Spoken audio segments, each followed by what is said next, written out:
Hello mga Papa, what's up? Kapunboy king Papa Benj is back. May kasama akong gwapo. Meron tayong ka-double driver ngayon. Galing siya ng Pinas. Pakita natin yung kanyang kagwapuhan. Ayan, gawin naman dyan. Morning! Good morning daw. Good morning. Good morning din, Mark. Ayan, good morning.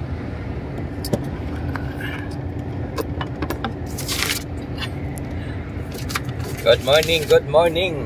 Denmark. Nasa Denmark po tayo mga papa, no? Teka, tayusin natin to at tumatabingi. Ayan. So, ang kasama natin ngayon, gwapo. Boyfriend ko din yan. Ang dami kong boyfriend eh, no? Ano siya, interviewin natin siya mamaya kung paano siya nakarating dito sa Europe. Ayan. Siya po ay first timer lang na nag-abroad.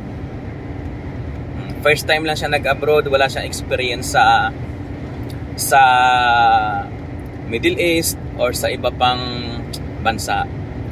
So para po doon sa mga first timer na medyo nanghihinaan ng loob na makarating dito sa Europe dahil wala pa raw mga experience abroad, wag po kayong maniwala sa mga ganong kwento.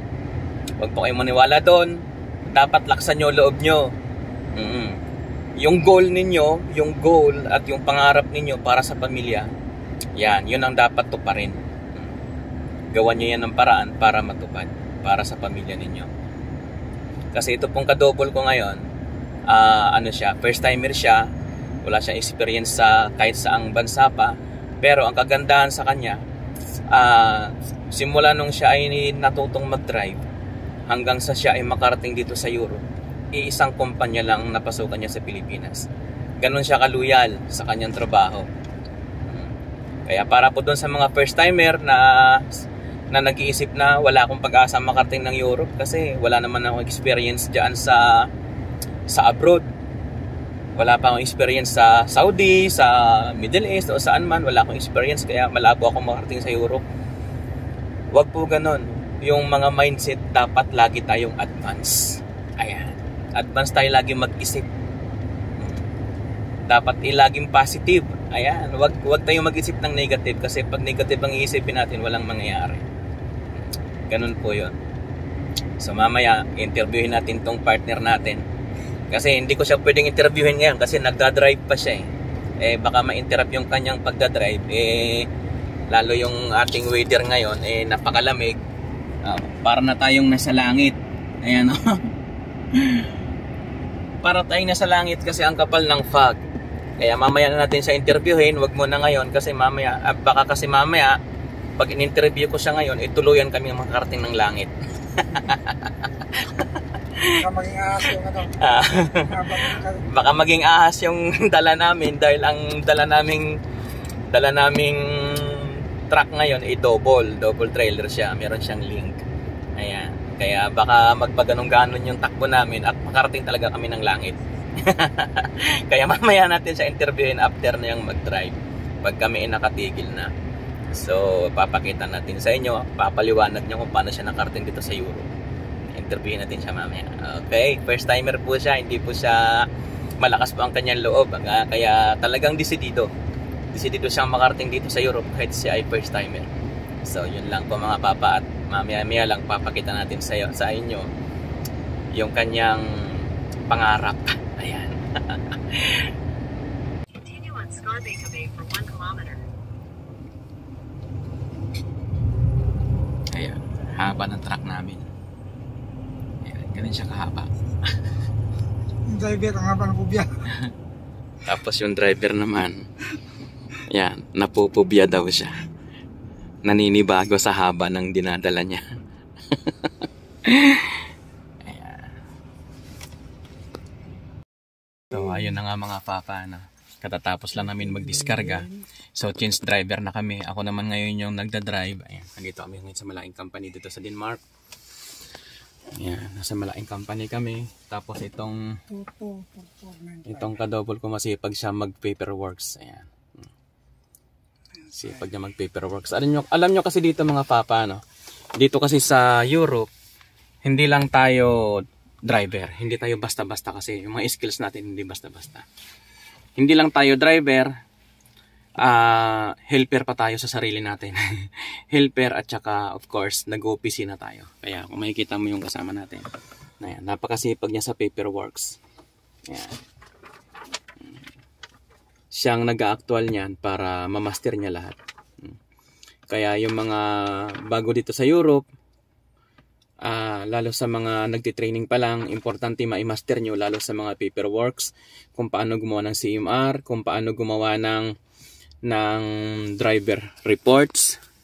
Importante po kasi yan. So, yun po ang trabaho natin dito. Hindi lang tayo driver, helper pa tayo at nag-uopisina pa tayo. Kaya sulit naman ang sinasahod natin. Worth it. Diba? Kasi yun yung ating trabaho. Ayan. Sipag niya. Ayan. Imo-motivate daw kayo ng aking gwapong boyfriend. Ayan. Sa mga gustong mag-abroad yan, kahit mga first timer, wag nyong hayaan na pangarap nyo na mawala sa sarili nyo. Yun. Ipurso lang. Magtiwala na sa sarili, sa Panginoon. Yan. Lahat ng mga oportunidad sa Pilipinas, go lang. Puntahan ng kung anong mga agency ang mga hiring. Yun. Kailangan yan. Saka tiwala lang. Tiwala sa sarili. Mga kaibigan din na tumutulong. Dasal, pray. Yan. Paano ka nga pala ba'y nakarating ng Europe? Kagaya mo na isang first timer, wala pang experience abroad na nakarating dito sa Europe. Sa akin, sinubukan ko lang talaga mag-apply sa mga agencies. Yan ang the best dyan. Tapos, ano ko lang, kung nagpursige lang ako. Try and try. Try and try. Yeah. Medyo hindi man maganda yung pinagdaanan ko kasi ang dami ring agency na napuntahan ko. Tagal na gintay, ano? Tagal na gantay. Tapos, tiis may lang. pagkataon, tapos biglang nawala. Ayun, binigyan din ng Panginoon. Yeah. Thanks God. Thanks God. Saka sa tulong din na Sa awa ng Panginoon at kaibigan nakarating ka ko si dito. Bay Benji. Ayun. Kung hindi dahil sa kanya, hindi ako makarating sa Europa. Saka kay Importante nandito tayo. Oh. Shout out naman sa mga gusto mong shout out dyan. Sa pamilya, mga tropa, mga kaibigan. Kayo dyan, mga taga-Pilipinas. Yung mga gusto dito sa abroad. Kahit sa ang sulok ng abroad. Basta kung may gusto nyong marating, ipagpatuloy lang. Ayun. Shout out, shout out. Ay ako. Wag ka naman nga siya, shout out mo lang eh. Yung anak mo, yung asawa mo, yan. Shout out dyan sa amin na mahal kong asawa sa Pilipinas. Ayun, sa anak. Isang I love you naman dyan. Trabaho ko dyan sa first order. Ayun. Kay boss, kay boss. Ay boss. Salamat sa pagtiwala sa nakalipas na 24 years Wow. sa kumpanya. Wow, long term talaga, pang long term. Yan ang Maraming salamat. yan ang the best na 24 taon tayo nagsama. na workers Saya talaga. pag ginawa. Napakatyaga. So, Ayun, dito lang kami kasi so yan mga papa, no? Motivation. Ayan, na-motivate na kayo sa gwapo nating kasama ngayon. So, sana, totoo po yung sinasabi niya, tiwala lang, magdasal, magpray, tiwala sa Panginoon sa sarili. At sa mga kaibigan na sumusuporta sa pamilya. Oh, yan. Ayan, importante po yon para yung loob natin ilalong lumakas. Huwag po tayong panghinaan at manghinayang sa mga nagagastos natin. Worth it naman pagka nakarating po kayo rito. Kaya go your goal. Tiwala lang. So, yun lang mga papa, no? Bye-bye, bye-bye, and God bless po. God bless. to all. God bless to all. Isang hay mo na't kaway. Yan. Thank you. God bless.